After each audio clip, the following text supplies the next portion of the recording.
السلام علیکم ورحمۃ اللہ وبرکاتہ. کیا حال ہے آپ کا؟ الحمدللہ. نحمده ونصلی علی رسولہ الکریم. اما بعد فاعوذ باللہ من الشیطان الرجیم.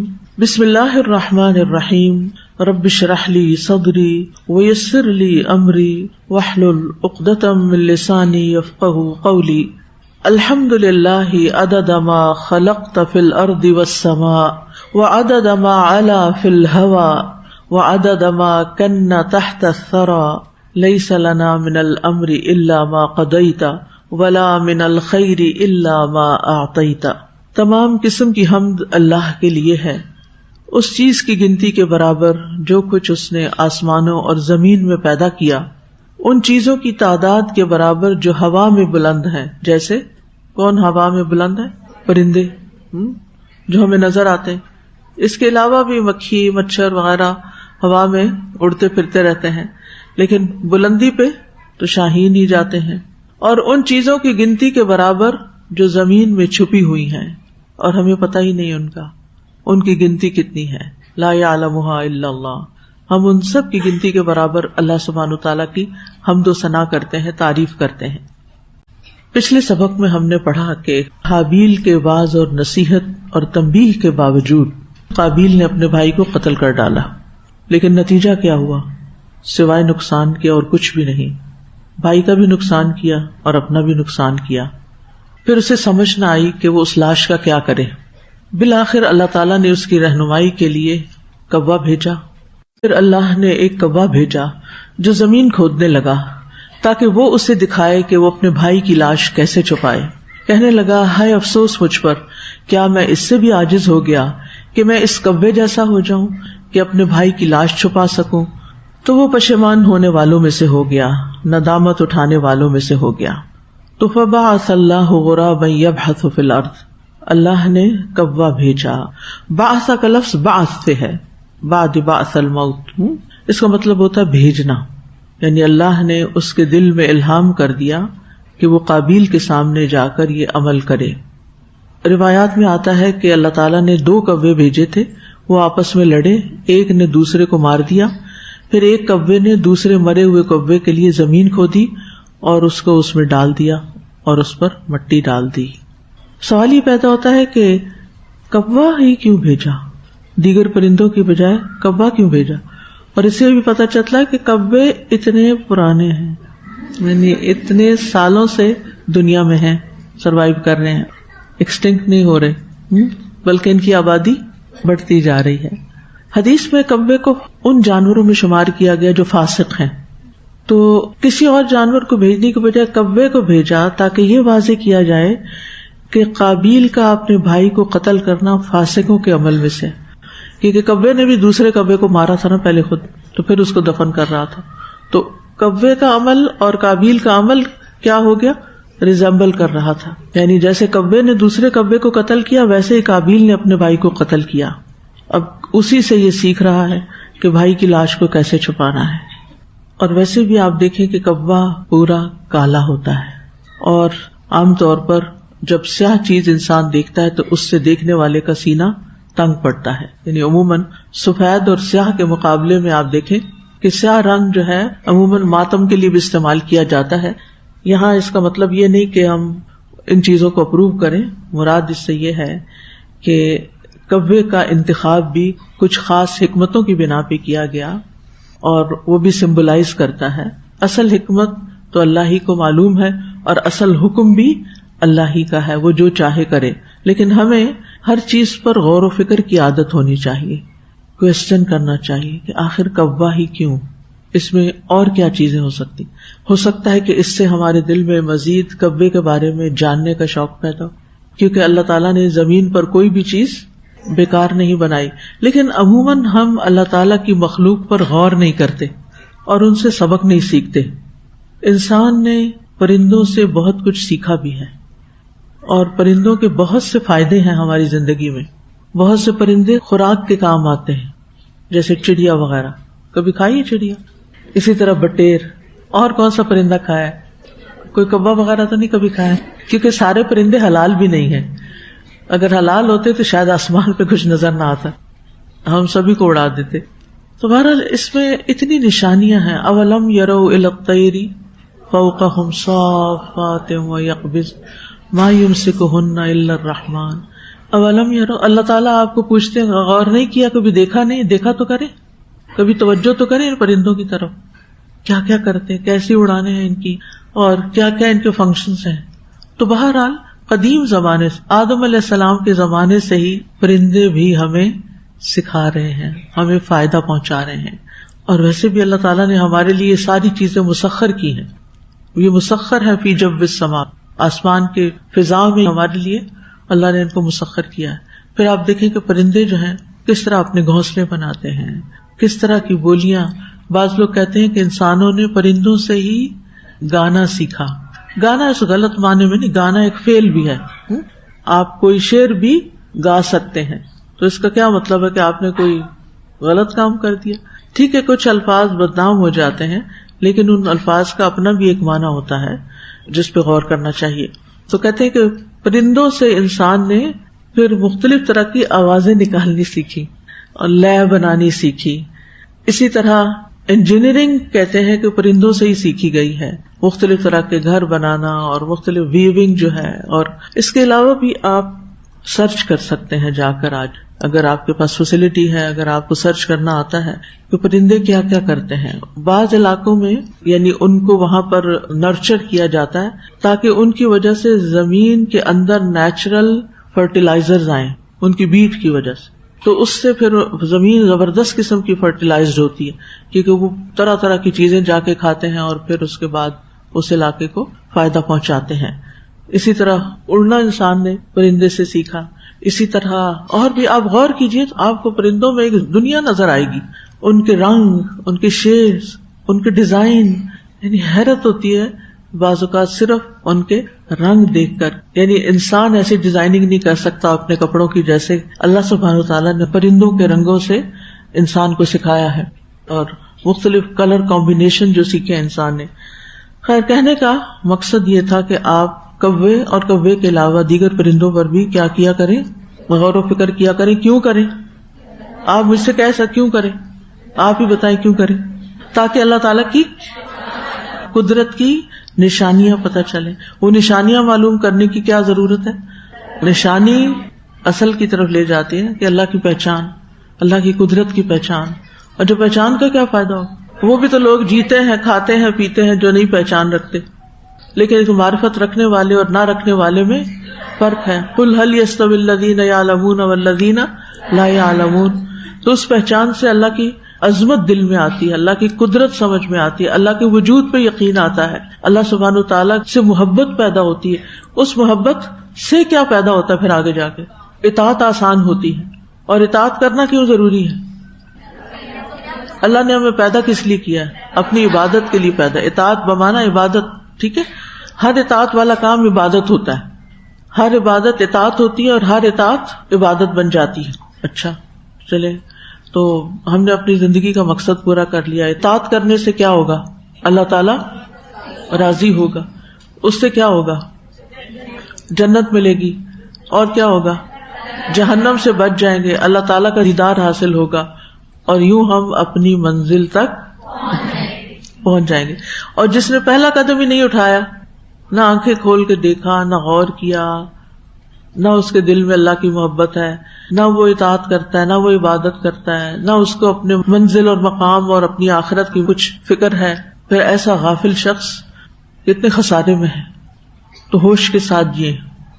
ٹھیک ہے، غور و فکر کرتے رہیں، ہر چیز میں غور و فکر کیا کریں. اور غور و فکر کرنے کا سب سے آسان طریقہ کیا ہے؟ کوشچن. کیوں، کیا، کیسے، کس لیے، کیا فائدہ، کیا نقصان. اور پھر اگر آپ کے دل میں کوئی جواب نہیں آتا تو پھر کیا کریں؟ کیونکہ بہت سے لوگ کہتے ہیں ہمیں غور و فکر نہیں کرنا آتا. ہاں بالکل نہیں آتا، اس لیے کہ اس کے لیے بھی تھوڑے سے علم کی ضرورت ہوتی ہے. فَاسْأَلُوا أَهْلَ الذِّكْرِ إِن كُنتُمْ لَا تَعْلَمُونَ. جن کو یاد دہانی ہو گئی، یعنی جن کو سمجھ آ گئی ہے نا، ان سے جا کے پوچھ لیں کہ غور و فکر کرنا کیوں ضروری ہے اور اس کے فائدے کیا ہیں اور کیسے کرتے ہیں. تو تفکر اور تدبر بہت ضروری ہے، عقل کا استعمال ضروری ہے، لیکن عقل کو تابع رکھنا ہے کس کے؟ شریعت کے، وحی کے۔ اب یہاں پر ہے کہ یبحث فی الارض، اور یہاں پر یبحث کا لفظ ہے، ایک یبعث ہے اور ایک یبحث، ہا اور عین کا فرق ہے۔ بحث کہتے ہیں کریدنے کو، کریدنے کا عمل کرنا، اور وہ کیا ہے؟ سخت اور جمی ہوئی مٹی کو نرم کرتے ہوئے اس کو ادھیڑنا، یعنی زمین کو ادھیڑنا اور اس میں سے کچھ تلاش کرنا، یہ اس کے اصل معنی میں ہے۔ اس طرح کہ مٹی کو اس کی جگہ سے اس کو دور ہٹایا جائے تاکہ وہ اس کی جگہ پر ایک خالی گڑھا چھوڑ دے۔ اور یبحث فی الارض یعنی وہ اپنی چونچ اور پنجوں سے مٹی اس طرح اکھاڑ رہا تھا کہ زمین سے اس مٹی کو نکال کر گڑھے کی مانند کوئی جگہ بنا لے کبے کو ڈالنے کے لیے۔ اب یہاں پر یبحث فعل مضارع آیا ہے، مضارع کو استعمال کرنے میں اس بات کی طرف اشارہ ہے کہ زمین کی کھدائی اور پنجوں سے گڑھا بنانے میں ایک وقت لگا، اس کو جلدی نہیں ہو گیا یہ کام، اور اس کو لگاتار یہ کام کرنا پڑا۔ زمین کو کھودنا ایک مشکل کام ہوتا ہے۔ کبھی آپ میں سے کسی نے گارڈننگ کی ہے تو آپ نے وہ جو رمبا ہوتا ہے چھوٹا سا، اس کے ساتھ زمین کو کھودا، آسان ہوتا ہے یا مشکل ہوتا ہے؟ مشکل ہوتا ہے۔ ایون اگر آپ پانی ڈال کے زمین کو نرم بھی کیے ہوئے ہو نا، اور پھر اگر کدال کے ساتھ کوئی چیز کرنی پڑے، اس نے تو پنجے سے اور چونچ سے کیا نا، اگر کدال کے ساتھ کرنا پڑے تو کدال کو اٹھانا بھی ایک کام ہے۔ اگر آپ ہلکے لوہے کی لیں گے کدال ہی ٹوٹ جائے گی، اور اگر بھاری لوہے کی لیں گے تو اٹھانا مشکل ہوتا ہے۔ بعض اوقات جیسے مجھ سے لوگ پودے لگواتے ہیں تو میں دیکھتی ہوں کہ اس میں اور تو کچھ نہیں، مجھے کم از کم وہ مٹی ڈالنی پڑتی ہے کدال سے، تو اس میں سوچتی ہوں کہ جو باہر پڑی ہوئی مٹی ہے اس کو اندر ڈالنا ہی ایک مشکل کام ہے، کہاں یہ کہ زمین کے ساتھ جو سخت ہوئی ہوئی ہے اس کو اکھاڑ کے باہر لایا جائے۔ بحث کا لفظ جو ہے نا اردو میں بحث کے لیے بھی استعمال ہوتا ہے۔ بحث میں کیا ہوتا ہے؟ باتوں کو کریدا جاتا ہے، ایک ایک بات کہتے دوسرا جواب میں کچھ اور، پھر اور بات کچھ ہوتی ہے وہ ڈگ کر کے کہیں پہنچ جاتے ہیں انسان۔ اسی طرح عربی میں بحث ریسرچ کو بھی کہتے ہیں، ریسرچ کرنے کو، اس میں بھی کیا کرتے ہیں؟ ڈگ آؤٹ کرتے رہتے ہیں، ایک کتاب سے پڑھتے ہیں، اس میں ایک بات پتہ چلتی ہے، وہاں سے کوئی اشارہ کلو ملتا ہے، اس چیز کو ڈھونڈنے کے لیے ایک اور کتاب کھولتے ہیں، اس سے ایک اور کھولتے ہیں، اس سے اور کھولتے ہیں، تو کھولتے پھر جا کے کہیں اپنے مقصد تک پہنچتا ہے۔ جب میں پی ایچ ڈی کر رہی تھی تو اس وقت بعض اوقات ایک چھوٹی سی بات کی تحقیق کے لیے کئی کتابیں کھولنی پڑتی تھی، تو یہ ایک عمل بھی ایسا ہی ہے جیسے زمین کھودی جا رہی ہو۔ زمین کھودنا بھی مشکل کام ہے، ریسرچ کرنا بھی ایک مشکل کام ہوتا ہے، سنی سنائی باتیں آگے پیچھے کرنا آسان ہوتا ہے۔ اور پھر سوءۃ اخی، سوء جسم کا وہ حصہ جس کو دیکھنے سے انسان کا دل برا ہوتا ہے، یہاں میت کا پورا جسم مراد ہے۔ کیوں؟ کوئی کنیکشن بنا سکتی؟ میت کو دیکھ کے دل کیسا ہوتا ہے؟ دل برا ہوتا ہے، دل خوش نہیں ہوتا، دل برا ہوتا ہے۔ تو سوء کس کو کہتے ہیں؟ برائی کو۔ تو جسم کے قابل شرم حصے جو ہیں ان کے لیے بھی لفظ استعمال ہوتا ہے، کیونکہ ان کو دیکھنا کوئی پسندیدہ چیز نہیں، پتہ نہیں لوگ کیوں ایکسپوز کرتے ہیں اپنے آپ کو۔ تو اسی طرح مردے کے پورے جسم کے لیے یہ لفظ استعمال ہوا۔ سوء سے مراد پھر اس کا ترجمہ لاش کیا گیا، بھائی کی لاش۔ قال یا ویلتا اعجزت ان اکون مثل هذا الغراب فاواری سوءۃ اخی۔ قال کہنے لگا، کون؟ قابیل، یعنی جب اس نے ایک کوے کو دوسرے مرے ہوئے کوے کے لیے مٹی کھودتے اور دفناتے ہوئے دیکھا تو اس وقت کہا یا ویلتا، ہائے میری ہلاکت۔ ویل ہلاکت اور عذاب کے لیے آتا ہے لفظ، ویل للمطففین۔ تو اسی طرح ویلا کہتے ہیں رسوائی اور شرمندگی کو، ویلا۔ قیامت کے دن بھی لوگ کہیں گے وَوُضِعَ الْكِتَابُ فَتَرَى الْمُجْرِمِينَ مُشْفِقِينَ مِمَّا فِيهِ وَيَقُولُونَ یا ویلتنا، یا ویلتنا، ہائے ہماری رسوائی، ہائے ہماری شرمندگی، ہائے ہماری ہلاکت، اف یہ عذاب۔ ما لهذا الكتاب لا يغادر صغيرة ولا كبيرة الا احصاها ووجدوا ما عملوا حاضرا ولا يظلم ربك احدا۔ انسان اپنا نامہ اعمال دیکھ کے بھی یا ویلتنا کہے گا، اس وقت انسان کو حسرت ہوگی۔ یہ حسرت کے موقع پر انسان بولتا ہے جب اس کو ریگریٹس ہوتی ہیں کہ میں نے کیوں اپنا وقت ضائع کیا، کیوں اپنی زندگی ضائع کی، کیوں نہ میں نے اپنے بھلے اور دوسروں کے بھلے کے لیے کوئی کام کیا۔ تو یہ مجرم لوگ کہیں گے یا ویلتنا، کیوں؟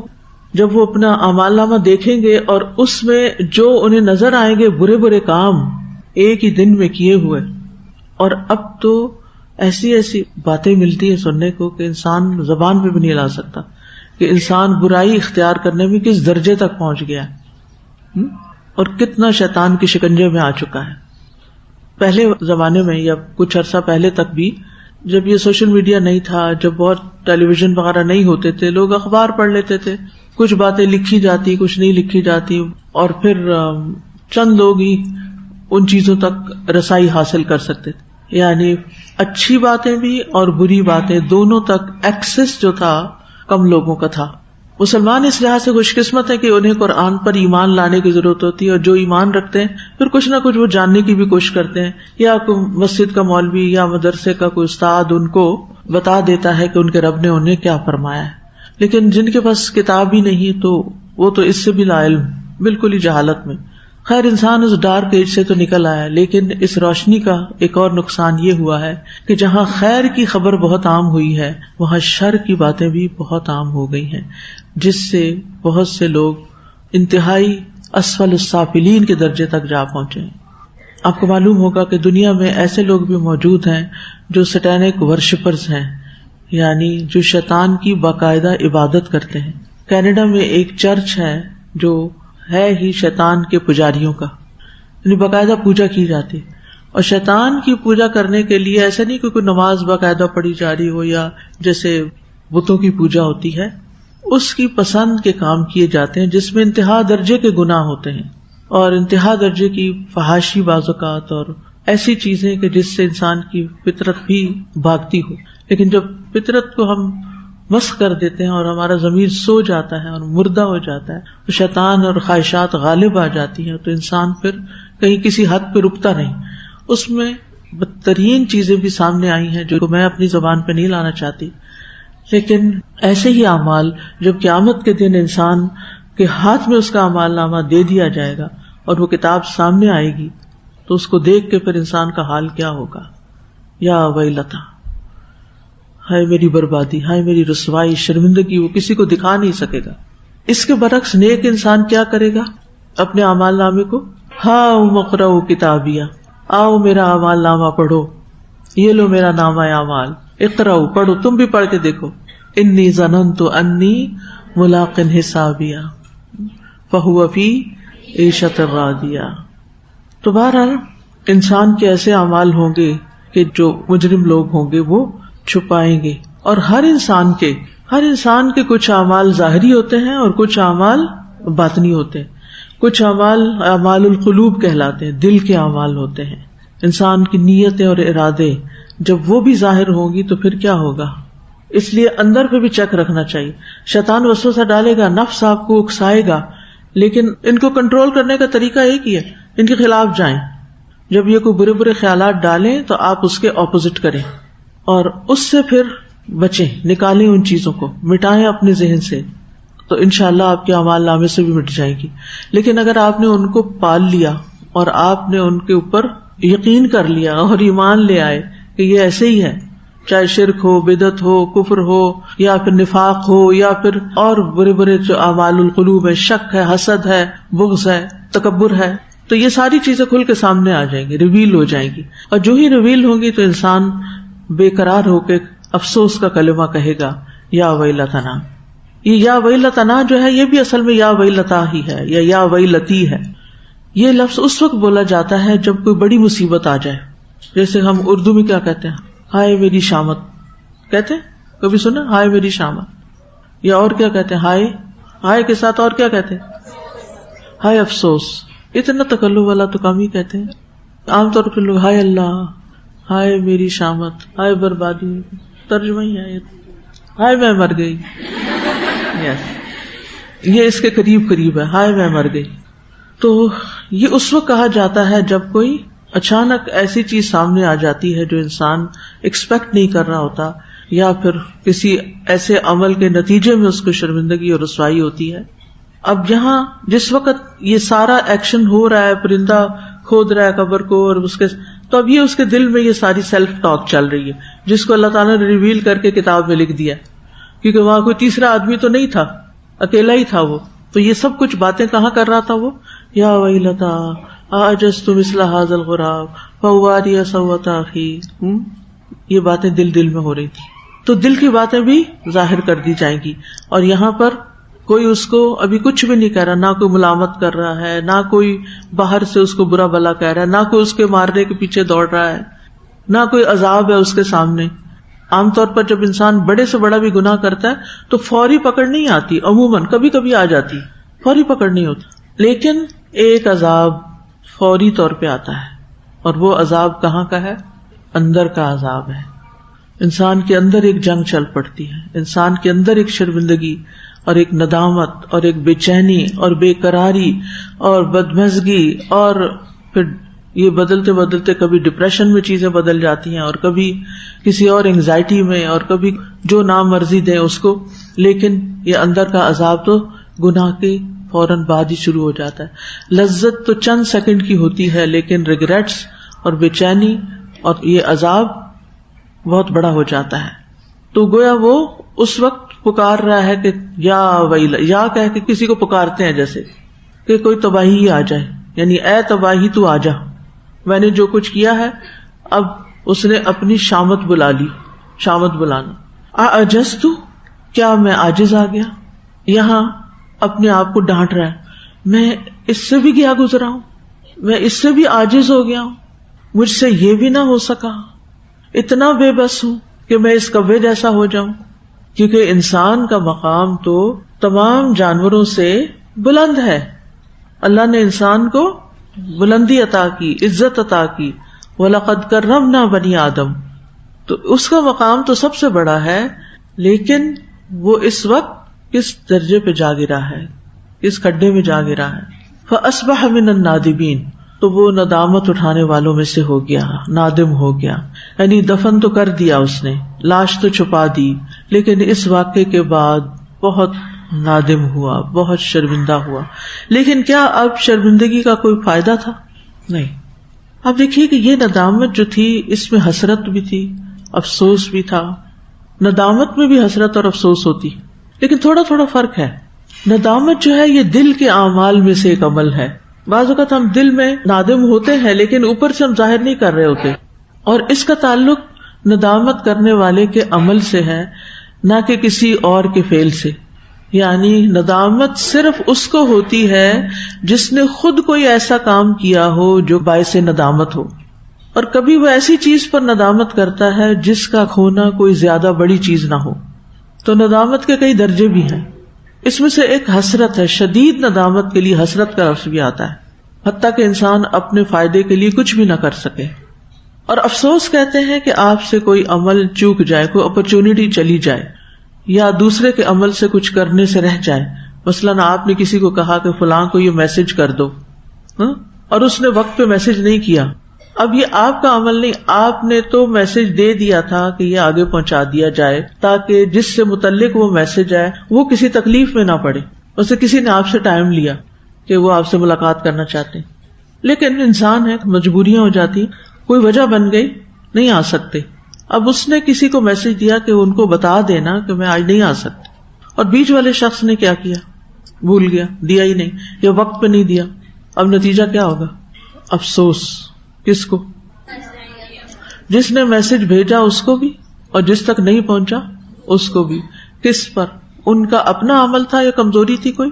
نہیں، بیچ والا بندہ، جو بیچ کا بندہ تھا، جب اس نے ذمہ داری نہیں نبھائی تو دونوں طرف افسوس ہوا. تو افسوس جو ہوتا ہے وہ کبھی اپنے عمل پر بھی ہوتا ہے اور کبھی کسی دوسرے کے عمل سے بھی ہوتا ہے. تو افسوس کہتے ہیں کہ یعنی آپ سے کوئی عمل چوک جائے، اپرچونٹی چلی جائے، یا کوئی دوسرا وہ کام نہ کر سکے. اور افسوس کرنے والے کے اندر ایک غصہ بھی ہوتا ہے جب اس سے کوئی کام نہیں ہوتا. فَلَمَّا آسَفُونَا انتَقَمْنَا مِنْهُمْ، پھر جب انہوں نے ہمیں غصہ دلایا. یہاں آسف افسوس کا لفظ استعمال ہو رہا ہے، کیونکہ افسوس کے اندر غصہ بھی ہوتا ہے. کس کس کو غصہ ہوگا؟ اس افسوس کے ساتھ غصے میں کون آئے گا؟ جس نے میسج دیا اس کے اندر افسوس کے ساتھ کیا ہوگا؟ غصہ ہوگا. اور جس تک میسج نہیں پہنچا اس کو بھی افسوس کے ساتھ کیا ہوگا؟ غصہ. قدرتی بات ہے. وہ کس پہ غصہ کر رہا ہوگا؟ جس نے میسج بھیجا. اس کو نہیں پتا بیچ میں کوئی اور ہے. اس لیے ہمیں ہمیشہ غصہ بھی سوچ سمجھ کے کرنا چاہیے اور اپنے بھائی کو یعنی معذور سمجھنا چاہیے. ہم بازو کا سمجھتے ہیں اس کی غلطی ہے, اس نے مجھے وقت پہ نہیں بتایا, حالانکہ اس نے بتا دیا ہوتا ہے. غلطی کسی اور کی ہوتی ہے اور ہم بدگمانیاں کسی اور سے کر رہے ہوتے ہیں. اس لیے جلد بازی جو ہے نا یہ بہت سے کام خراب کرتی ہے. پہلے معاملے کی تحقیق کر لیں. ہم کچھ نہ کچھ الفاظ تو منہ سے نکال ہی دیتے ہیں, ہوتا ہے نا ایسے, کہتے کس قدر ناسمجھی کی بات ہے, کس قدر غفلت کی بات ہے, اس سے مجھے یہی توقع تھی. اور کیا کہتے ہیں, وہ ہے ہی ایسے, وہ تو ہمیشہ ایسے ہی کرتی. پہلے سے اگر اس بیچاری سے کوئی ایسا کچھ ہو چکا ہو تو پھر تو پکا ٹھپا لگتا ہے کہ اسی کی غلطی ہے. اچھا جب بعد میں آپ کو پتہ چلتا ہے تو پھر اصبح من النادمین کون ہوتا ہے؟ پھر آپ خود ہوتے ہیں. پھر آپ کا یہ افسوس اور غصہ کس میں بدل جاتا ہے؟ ندامت میں. تو یہاں ندامت شروع. تو یہ تینوں لفظ جو ہے نا یہ اکٹھا ہی کام کر رہے ہوتے ہیں. ایک سے آغاز ہوتا ہے, دوسرے میں کنورٹ ہو جاتے, دوسرے سے تیسرے میں. تو یہاں سوال یہ پیدا ہوتا ہے کہ قابیل نے حسرت کا لفظ استعمال نہیں کیا, افسوس کا کلمہ استعمال نہیں کیا, بلکہ ویل کا کیا. وہ کیوں؟ یعنی عام طور پر جب انسان دکھی ہوتا ہے تو عربی میں کہتے ہیں یا اسفا و حزنا, تو اس نے کہا یا ویلتا, یعنی ہلاکت اور تباہی کو پکارا. کیونکہ اب یہاں افسوس اور غمزدہ ہونے سے فائدہ کوئی نہیں تھا. افسوس کرنے اور غمزدہ ہونے کا فائدہ نہیں تھا, لہذا اس نے اگلے درجے پہ جا کے اپنی ہلاکت کو پکارا. اللہ تعالیٰ کا یہ فرمان جو ہے نا فَأَصْبَحَ مِنَ النَّادِمِينَ, اس کے بارے میں حسن بصری کہتے ہیں اللہ نے خسارے کے بعد اس پر ندامت کو غالب کر دیا. پچھلی آیت میں تھا نا کہ وہ خاسرین میں ہو گیا, اور یہاں کیا ہے؟ نادمین میں سے ہو گیا. تو خسارہ تو ہے ہی, اس کے ساتھ ندامت بھی. اب ایک اور سوال پیدا ہوتا ہے کہ قابیل کس بات پہ نادم ہو رہا تھا؟ آپ کے ذہن میں کیا آتا ہے؟ آپ کا کیا خیال ہے؟ قابیل کیوں نادم ہو رہا ہے, کیوں شرمندہ ہو رہا ہے, کیوں ہائے یا ویلتا کر رہا ہے؟ یعنی عام طور پر یہ ہوتا ہے کہ جب انسان گناہ کر رہا ہوتا ہے نا تو اس وقت اس کی شہوت, خواہش, نفس کی جو قوت ہے وہ اس پر غالب آ جاتی اور انسان اس کے ہاتھوں مغلوب ہو کے کام کر جاتا ہے. جیسے غصے کے وقت انسان کی عقل ماری جاتی ہے, لیکن جب وہ غصہ ٹھنڈا ہوتا ہے, جب وہ موقع گزر جاتا ہے, تو پھر اس کے بعد انسان کا شعور بیدار ہوتا ہے, اس کی آنکھیں کھلتی ہیں, نفس ٹھنڈا ہو کے سو جاتا ہے, وہ تو پیچھے چلا جاتا ہے. اب ضمیر جاگتا ہے, نفس لوامہ جاگتا ہے, اور وہ اس کو ملامت کرنے لگتا ہے. اگر جو وہ پہلے بھی کام کر رہا تھا, اس کو روک رہا تھا, یعنی گناہ کے آغاز میں بھی نفس لوامہ کام کر رہا ہوتا ہے, لیکن نفس امارہ غالب ہوتا ہے. اب کیا ہو جاتا ہے, جب گناہ ہو گیا تو نفس امارہ پیچھے چلا گیا, اب لوامہ اوپر آ گیا. اب انسان اپنے آپ کو ملامت کرتا ہے کہ اس نے کر کیا دیا. یعنی بھائی کو ٹھکانے لگا کہ جلدی بات سمجھ آ گئی کہ اس عمل کی وجہ سے اس کے والد والدہ اور اس کے بہن بھائی اس سے ناراض ہو گئے اور اس کو بھی ندامت ہوئی. بعض اوقات ہم جب کوئی گناہ کرتے ہیں کسی کو نہیں پتا چلتا تو بھی ہم نادم ہوتے ہیں, لیکن اگر وہ کسی کو پتا چل جائے اور بے عزتی بھی ہو جائے تو پھر کتنی ندامت ہوتی. قابیل کو اس بات پہ ندامت نہیں تھی کہ اس نے کوئی حرام کام کیا, کیونکہ اگر یہ ندامت ہوتی تو یہ توبہ میں بدل جاتی, وہ توبہ کر لیتا, اور توبہ کر لیتا تو اس کا خسارہ بھی ہٹ جاتا, ندامت بھی ختم ہو جاتی آہستہ آہستہ, اور پھر وہ ایک نارمل زندگی بسر کرنے لگتا. لیکن یہاں پر اس نے جو کام کیا اس سے نہیں باز آیا, اس کو وہ جسٹیفائی کر رہا تھا, اس کو وہ صحیح سمجھ رہا تھا.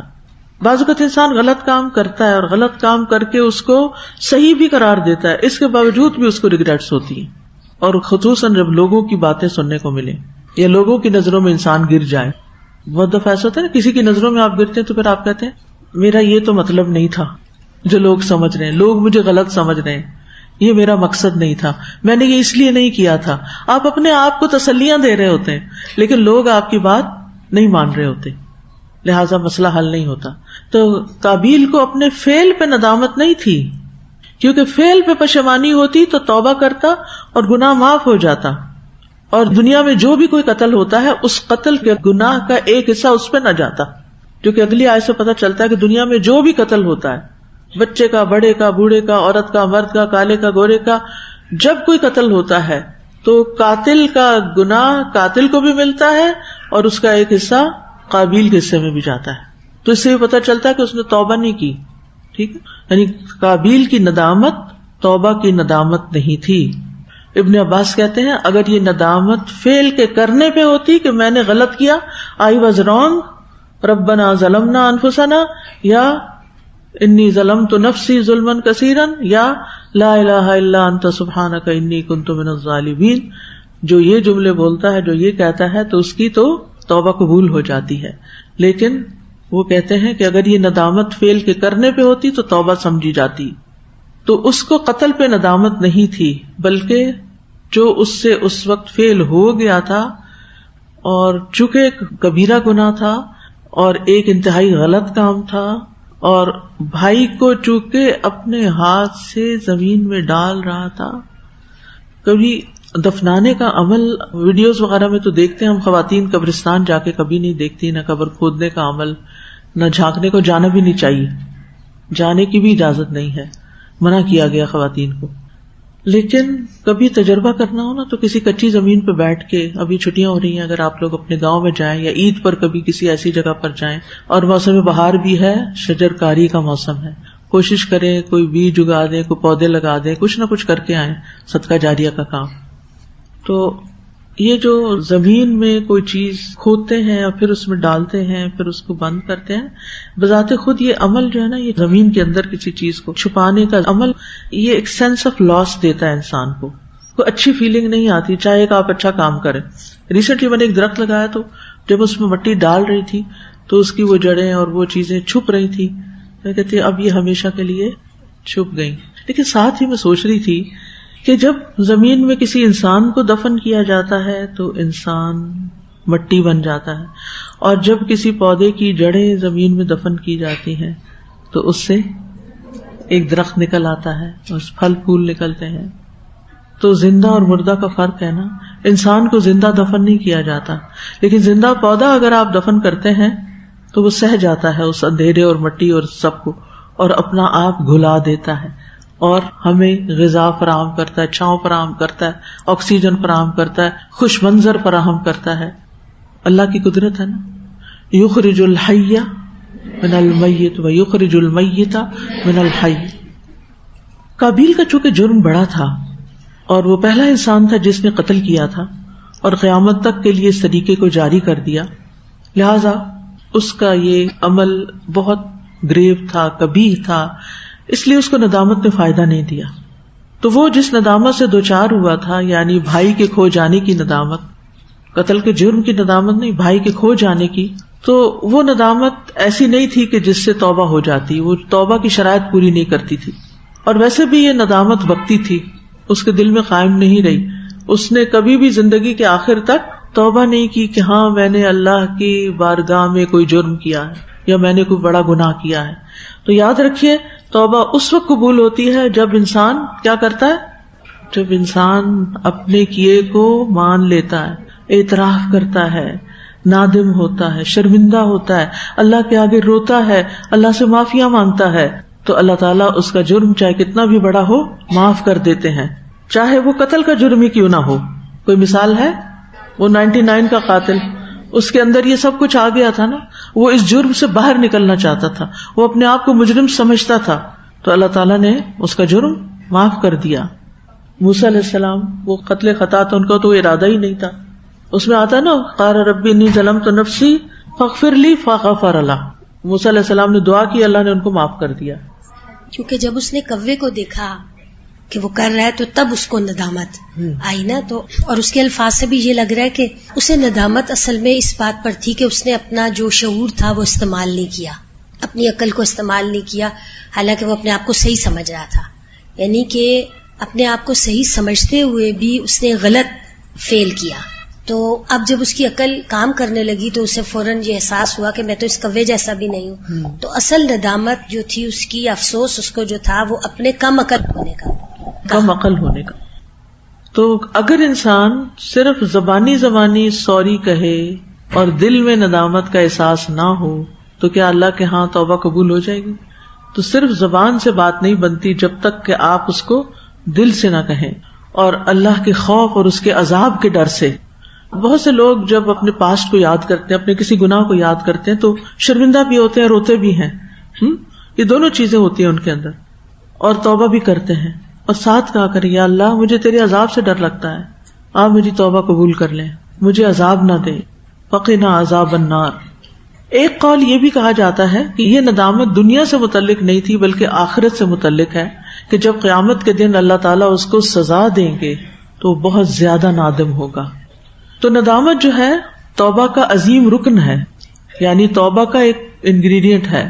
توبہ کی شرائط کیا ہیں؟ سب سے پہلے کہ گناہ چھوڑا جائے، جو کوتاہی ہو چکی اس پہ ندامت ہو، پھر اس گناہ کی طرف دوبارہ جانے کا ارادہ نہ ہو، پختہ عزم ہو کہ اب دوبارہ نہیں یہ کریں گے.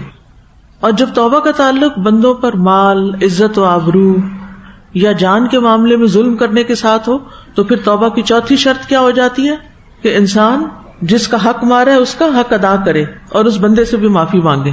تو بہرحال ندامت ایک بنیادی شرط ہے، ندامت ہی سے آغاز ہوتا ہے.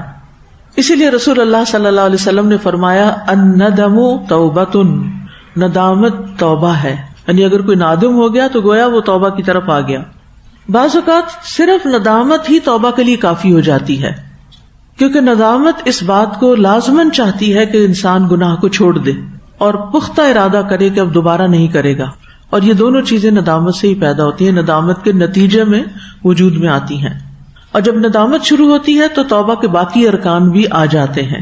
قاری رحمہ اللہ کہتے ہیں ندامت توبہ ہی ہے، کیونکہ ندامت کے نتیجے میں باقی ارکان پیدا ہوتے ہیں، جیسے کنارہ کشی اختیار کرنا، دوبارہ گناہ کی طرف نہ لوٹ کے جانے کا عزم، اور جس قدر ممکن ہو دوسروں کے حق واپس لوٹانا، ادا کرنا. اب بات یہ ہے کہ ندامت گناہ کے کام پر ہو تو فائدہ دیتی ہے، کسی اور وجہ سے ندامت ہو رہی ہے تو فائدہ نہیں ہوگا، یہ بھی یاد رکھیں. کیونکہ فَأَصْبَحَ مِنَ النَّادِمِينَ، مگر اس ندامت کا اس کو فائدہ نہیں ہوا، کیونکہ یہ اپنے گناہ پر شرمندہ نہیں تھا. پھر یہ ہے کہ جو نافرمانی ہو جائے اس پر انسان شدید غم کا اظہار کرے، یعنی افسوس، کیونکہ ندامت اور افسوس اور غم یہ سارے ساتھ ساتھ چلتے ہیں.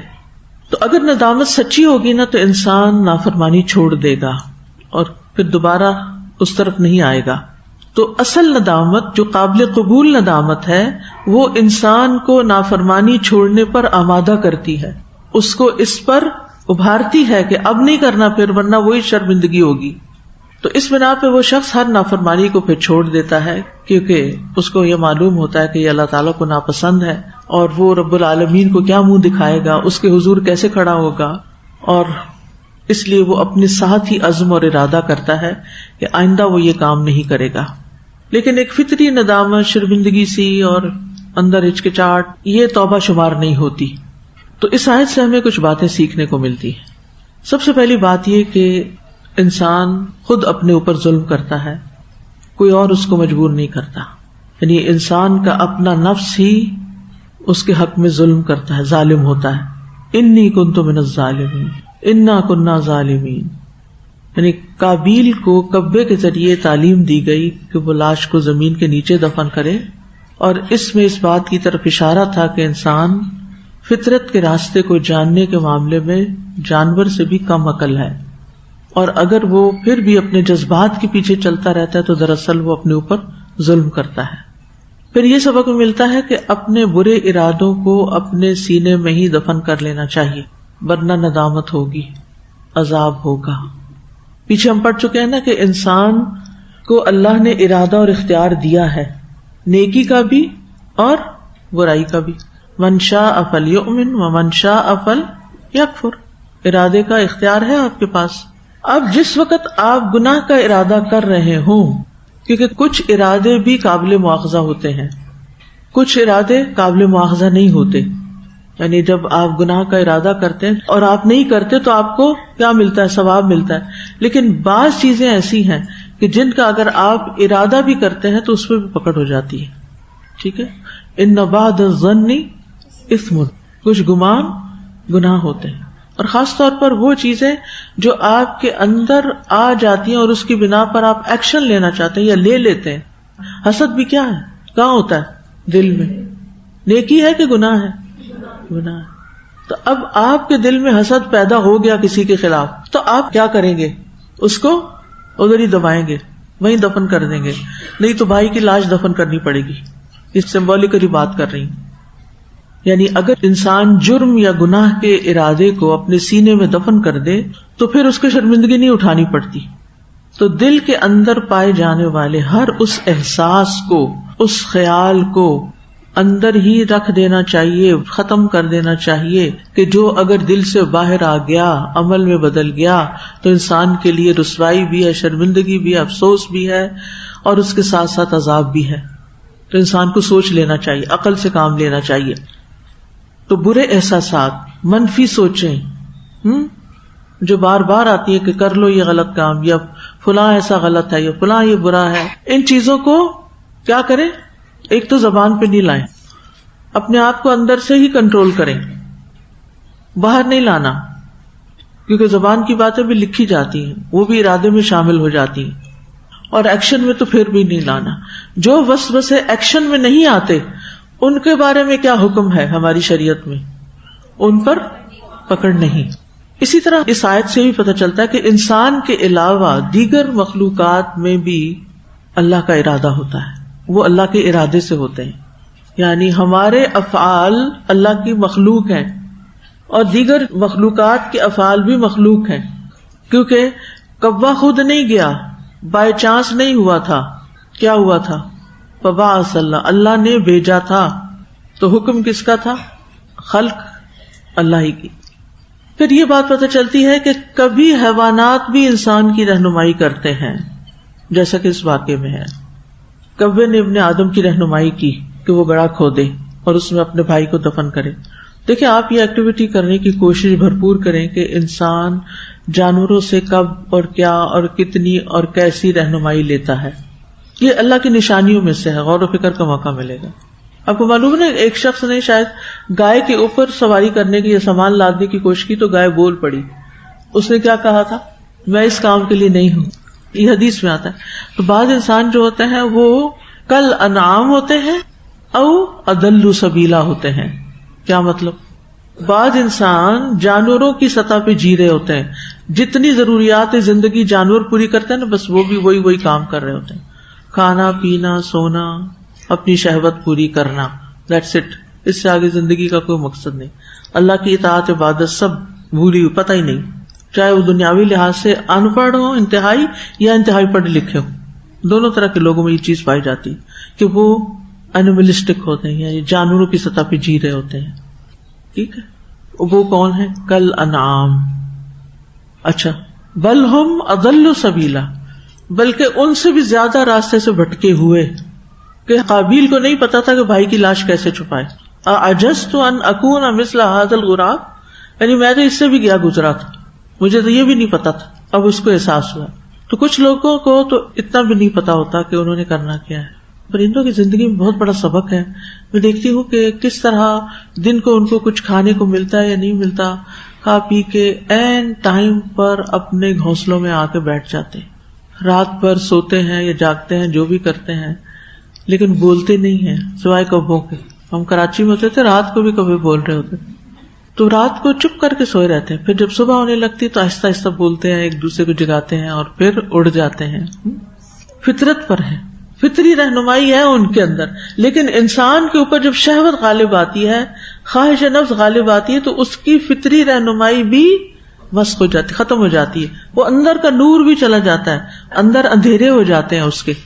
تو انسان جب انسانوں سے بھی نیچے گرتا ہے تو پھر اس کے لیے ہلاکت ہی ہلاکت ہے.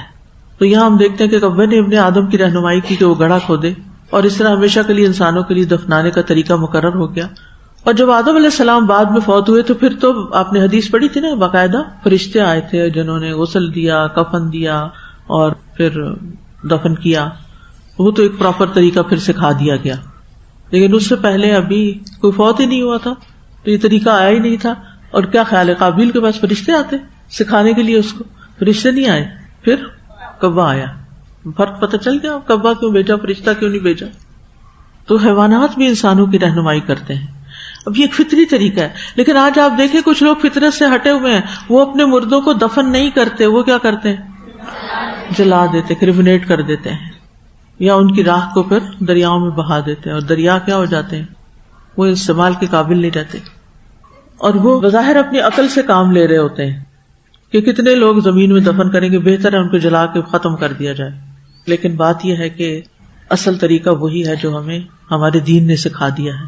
دین عقل کی رہنمائی کرنے کے لیے ہے، عقل دین کو رستہ بتانے کے لیے نہیں ہے کہ تم یہ کرو اور یہ نہ کرو.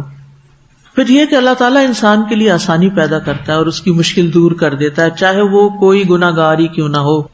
جب انسان پہ زمین تنگ پڑ جاتی ہے نا، تو اللہ تعالیٰ وہی سے آسانی بھی پیدا کر دیتا ہے جو انسان کے وہم و گمان میں بھی نہیں ہوتی. فَإِنَّ مَعَ الْعُسْرِ يُسْرًا إِنَّ مَعَ الْعُسْرِ يُسْرًا. تنگی کے ساتھ ہی آسانی بھی ہوتی، اور یہ اللہ تعالیٰ خود پیدا فرما دیتے ہیں. قابیل پہ زمین تنگ پڑ چکی تھی، اب لاش کا کرے کیا؟ اور ویسے بھی لاش دیکھ دیکھ کے تو پھر دل کو کچھ ہوتا ہوگا، تو اللہ تعالیٰ نے کوا بھیج کے اس کی مصیبت دور کر دی. تو میت کو مٹی میں چھپانا واجب ہے، چاہے مسلم کی ہو یا نان مسلم کی میت. ابو طلحہ کہتے ہیں کہ بدر کی لڑائی میں رسول اللہ صلی اللہ علیہ وسلم کے حکم سے قریش کے 24 مقتول سردار بدر کے ایک بہت ہی اندھیرے اور گندے کنویں میں پھینکے گئے. یعنی زمین پہ نہیں ان کو چھوڑا گیا بلکہ کنویں میں ڈال دیا گیا، سوائے امیہ بن خلف کے کہ اس کا جسم اپنی زرہ میں پھول گیا تھا. صحابہ نے اسے ہلانا چاہا لیکن مشکل پیش آئی، وہ کنویں تک لے جانا مشکل تھا، تو اسے جہاں وہ تھا وہیں رہنے دیا گیا اور اس پر مٹی اور پتھر وغیرہ اوپر سے ڈال دیے گئے. تو دفنانے کے بھی کچھ اصول ہیں، اور ان میں سے یہ ہے کہ سطر ڈھانپنا ضروری ہے، یعنی میت کا سطر ڈھانپا جائے اور اتنا گہرا دفنایا جائے کہ درندے اس لاش تک نہ پہنچ سکیں اور بدبو بھی نہ پھیلے. لیکن آپ نے دیکھا ہوگا کہ کچھ انسان بھی درندوں سے بڑھ کے ہوتے ہیں. آپ نے کفن چرانے والوں کے قصے سنے ہوں گے، سب کو پتا ہے نا کہ لوگ کفن بھی چرا لیتے ہیں. یعنی کچھ لوگ تاک میں رہتے ہیں کہ کون سی قبر آج دن میں بنی ہے، تو رات کے اندھیرے میں جا کے اسے دوبارہ کھود کے میت کا کفن نکال کے اس کو مٹی میں دوبارہ ڈال کے آ جاتے ہیں. کتنی ذلیل حرکت ہے، حد درجہ کی. اور پھر اس سے بھی بڑی بات کہ اگر انہیں پتا چلے کوئی جوان عورت فوت ہوئی ہے یا کچھ، تو اس کے ساتھ جا کے برا عمل بھی کرتے ہیں. بالکل دل سے اللہ کا خوف تو نکلا ہوا ہے، یعنی ان کے ضمیر تو لگتا ہے مردہ، ان تو عقل کانوں آنکھوں کے بھی بہرے ہیں کہ ان کو نظر نہیں آتا سوائے ان کو اپنی شہوت پوری کرنے کے. تو اتنا گہرا دبانا چاہیے کہ آسانی سے کوئی اس تک پہنچ نہ سکے، یہ میت کی حفاظت کے لیے.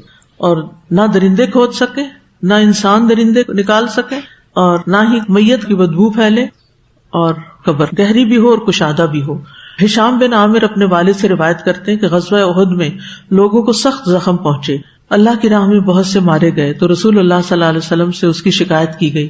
آپ نے فرمایا کھودو اور کشادہ کرو اور اسے اچھی طرح صاف کرو، اور ایک قبر میں 2-2 3-3 افراد کو دفن کرو، اور قرآن زیادہ جاننے والے کو آگے کر دو.